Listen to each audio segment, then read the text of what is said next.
Hi guys, ఈరోజు అయితే సూరకాయ French fries తయారు చేసుకుందాం. ఇప్పుడు సూరకాయని అయితే ఇలా తురుముకోండి, వాటర్ లేకుండా చూసుకోండి. వాటర్ అస్సలు ఉండకూడదు, ఇలా పొరలు పొరలుగా రావాలి డ్రై అయితే.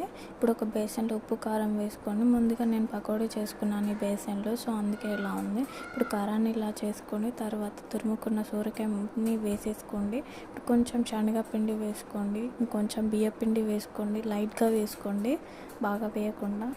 అండ్ మంచిగా మిక్స్ చేసుకోండి, బాగా పట్టాలి. ఇప్పుడు కొంచెం కొంచెం మిక్స్ తీసుకొని ఫ్రెంచ్ ఫ్రైస్ షేప్లో చేసుకోండి.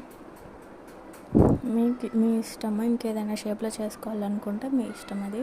ఇప్పుడు నేను ఫ్రెంచ్ ఫ్రైస్ కావాలి కాబట్టి ఫ్రెంచ్ ఫ్రైస్ షేప్లో చేసుకున్నాను. ఇప్పుడు అన్నీ చేసుకున్న తర్వాత ఆయిల్ హీట్ ఎక్కాక ఒక్కొక్కటిగా వేస్తున్నాను. చూడండి పాపడల్లా ఎలా పొంగుతున్నాయో. నిజంగా చాలా క్రిస్పీగా వచ్చాయి. టేస్ట్ అయితే వేరే లెవెల్ ఉంది.